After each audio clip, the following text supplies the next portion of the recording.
पिंडदान तर्पण श्राद्ध कौन करे? जैसे किसी के 4 बेटा है, तो 4 बेटा में कौन सा बेटा श्राद्ध करे? बताओ, कौन से बेटे को तर्पण करना चाहिए, पिंडदान करना चाहिए, गया श्राद्ध करना चाहिए?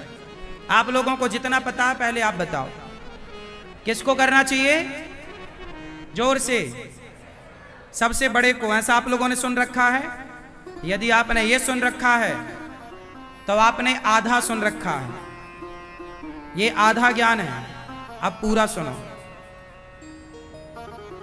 यदि 4 भाई हैं आप लोग, या 3 भाई हैं आप लोग, या 2 भाई आप लोग, या 10 भाई हैं आप लोग, यदि आप लोग चारों का चूल्हा एक है, चारों एक साथ खाते हो, एक घर में रहते हो, तब तो तुम 4 भाई हो ना, और चारों एक हो, एक चूल्हे पर तुम्हारा खाना बनता है, भोजन बनता है, तो बड़ा भाई करेगा तो चलेगा। पर तुम सबका बंटवारा हो चुका है, तुम अलग अलग हो, तो फिर तुम 4 भाई हो, तो तुम चारों को अपने पिता का तर्पण करना चाहिए, श्राद्ध करना चाहिए, चारों को। बड़ा भी करे, मझला भी करे, संझला भी करे और छोटा भी करे, क्योंकि बाप तो तुम चारों का है ना, तो बड़ा ही क्यों करेगा? तुम भी तो करो। तुमने क्या किया अपने बाप के लिए? भाई सारी संपत्ति तो बाप की बड़े ने ली नहीं, सब में तो बांटी गई है ना। जब संपत्ति चारों में बांटी गई है तो बाप को पानी भी तो चारों देंगे। हाँ, यदि तुम चारों एक चूल्हा में खाते हो, मतलब तुम्हारा बंटवारा नहीं हुआ, एक चूल्हा में खाते हो, तब तो तुम एक करोगे, चलेगा। बात समझ में आई? बड़ा भाई तब करेगा जब चारों का परिवार एक हो, मतलब एक चूल्हे पे तुम्हारी रोटी बनती हो। तो एक चूल्हे की रोटी यदि है तो वो एक चूल्हे की रोटी ही कोई बड़ा भाई जाएगा और एक चूल्हे की रोटी बनी किसी ब्राह्मण को, किसी गाय को, किसी कन्या को खिलाएगा, उससे उसके पितर तृप्त हो जाएंगे। परंतु तुम्हारे अब चूल्हे 4 हो गए हैं। चूल्हे कितने हो गए? 4 भाई हो ना, तो बंटवारा हुआ तो चूल्हे कितने हो गए? तो 4। तो चारों के घर से बाप की रोटी निकलनी चाहिए कि नहीं? इसलिए ये बात जो आप लोगों को ज्ञान है कि बड़ा ही करे ना, ये ज्ञान अधूरा है। तुम चारों यदि अलग हो तो तुम चारों का कर्तव्य है कि तुम अपने पिता के लिए सारे शुभ कार्य करो, तुम अपनी स्वर्गीय माता के लिए, वैकुंठवासी माता पिता के लिए उनको भागवत पोथी पाठ सुनवाओ, भागवत सुनवाओ, उनके नाम से गौदान कर सकते हो, या उनका श्राद्ध तर्पण हर महीना जो श्राद्ध पक्ष आते हैं उनकी तिथि पर जलदान तो करना ही चाहिए, उनके नाम का एक दिया देसी घी का जलाना ही चाहिए, और किसी ब्राह्मण को, कन्या को, गाय को, दीन दुखी को कुछ खिला पिला देना चाहिए अपने पिता, अपनी माता, अपने दादा, अपनी दादी के नाम से। तो बात किस किस के समझ में आ गई? आ गई क्या? आया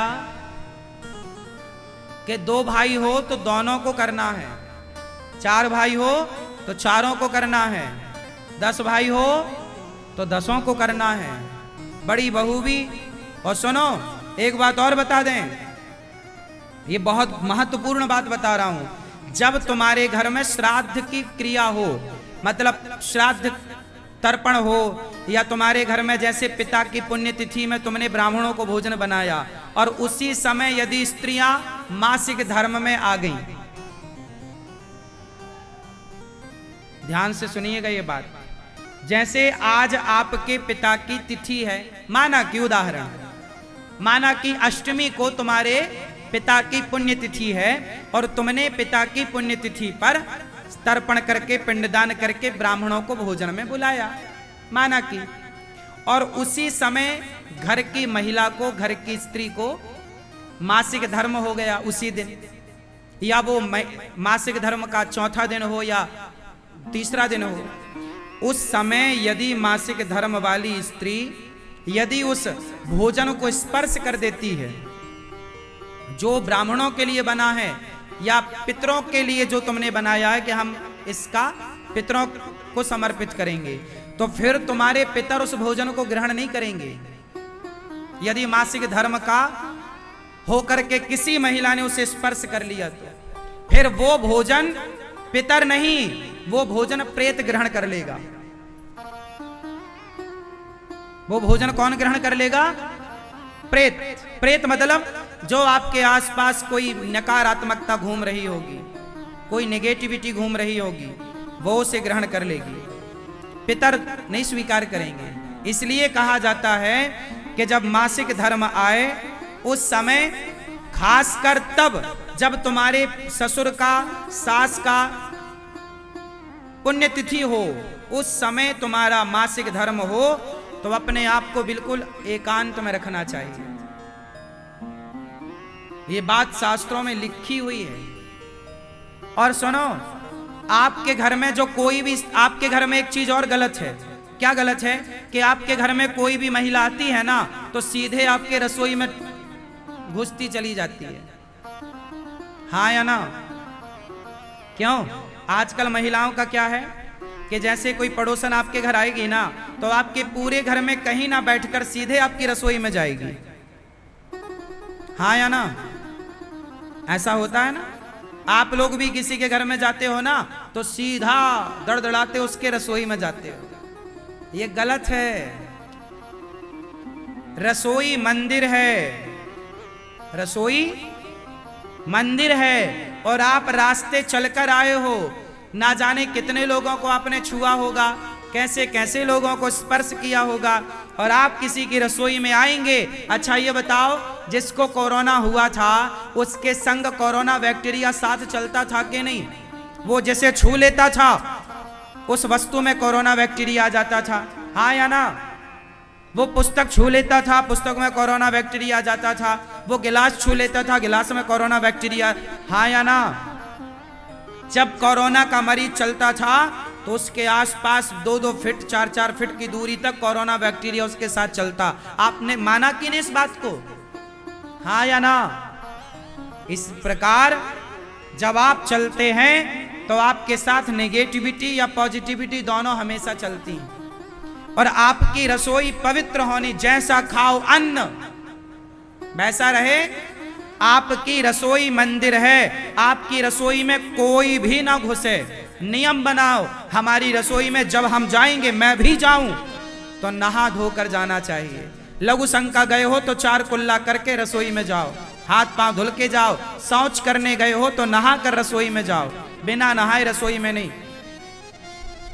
और तुम्हारे घर में कोई भी आता, सीधा दड़दड़ाते रसोई में। पता नहीं वो महिला अशुद्ध है कि शुद्ध है, किसके छू कर आई है, किससे मिलकर आई है। गलत, रॉन्ग है। ना तो आप किसी की रसोई में जाओ, ना तो आप किसी को अपनी रसोई में आने दो। बहन बाहर वहां बैठो, हम वहां मिलेंगे आपसे, रसोई में नहीं। क्योंकि वो रसोई, वहां आपका भोजन बनता है, वहां बनेगा भोजन तो भोग लगेगा भगवान को। लगेगा कि नहीं? तो जब भोग लगेगा तो तुम शुद्ध पवित्रता से भोग लगाओगे क्या? पवित्रता से। फिर भाई जैसी रखो शुद्धि वैसी बनेगी। आजकल के बच्चों की बुद्धि क्यों बिगड़ रही है? क्योंकि इनकी शुद्धि बिगड़ गई। ये शौच करने जाते हैं, नहाते नहीं है। ये लघु शंका जाते हैं, 4 कुल्ला नहीं करते, दिन भर अशुद्ध रहते हैं। और जहां अशुद्धि होती है वहां नेगेटिविटी उसे दिखो। प्रकृति में 2 चीजें हैं मेरी मां, एक सकारात्मकता, एक नकारात्मकता, एक पॉजिटिविटी, एक नेगेटिविटी। आपने ध्यान दिया होगा, कुछ लोग भोजन करने बैठते हैं तो बहुत सारा जूठन नीचे गिराते हैं। हाँ या ना? आपके खाने के समय जो जूठन थाली के बाहर गिरता है, उस जूठन को आपके घर के आसपास नेगेटिविटी, जिसे प्रेत बाधा कहते हैं, भूत पिशाच जो होते हैं, वो उस नेगेटिविटी को ग्रहण करते हैं। इसलिए खाते समय पवित्रता से खाओ। जैसा खाओगे अन्न वैसा रहेगा मन, जैसी राखोगे शुद्धि वैसी रहेगी। इसलिए खान पान बड़ा पवित्र होना। पहले के लोग खान पान शुद्ध रखते थे। तो आप में से कितने लोग इस बात से सहमत हैं कि खान पान शुद्ध होना चाहिए? तो आपके रसोई में सारे लोग जाएं, ये बात सही है? अभी तक तो ऐसे ही था ना, कोई भी आ सकता था आपकी रसोई में। गलत बात है ये। पहले की रसोइयों में सारे लोग नहीं घुसते थे, सब नहीं घुस सकता।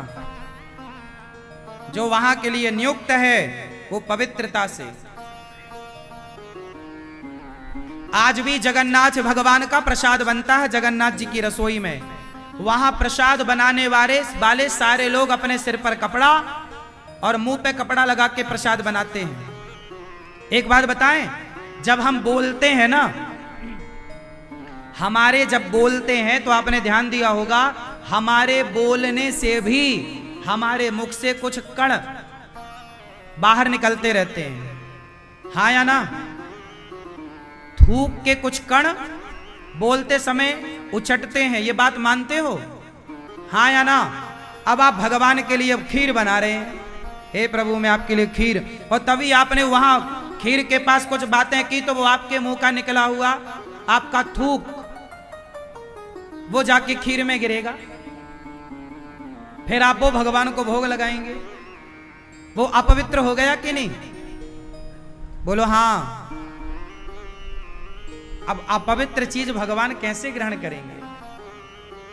इसलिए जगन्नाथ जी में ध्यान दिया हो, मुंह पे कपड़ा बांधकर, ताकि हम बोलें तो हमारा वो गंदगी जाकर के गिरे ना भोजन में, और सिर पे कपड़ा ताकि सिर के बाल, आपने कई बार देखा होगा, आप भोजन करने बैठते हैं तभी आपके भोजन की थाली से बाल निकल पड़ता है, हाँ या ना? बाल निकल पड़ता है, प्रकट हो जाता है। ये बाल, यदि भोजन की थाली में बाल है मतलब वो थाली अपवित्र हो गई, वो अशुद्ध। अब आप कहोगे बाल तो सिर में है, हाँ बाल सिर में है ना, तब तक वो पवित्र है, पर बाल टूट कर गिरा वो अपवित्र हो गया, और वो भोजन में गया अपवित्र हो गया। इसलिए आजकल की शुद्धि बिगड़ जाने से बुद्धि भ्रष्ट है और कुछ नहीं है। जिस दिन तुम अपनी शुद्धि ठीक कर लोगे तुम सबकी बुद्धियां भी ठीक हो जाएंगी।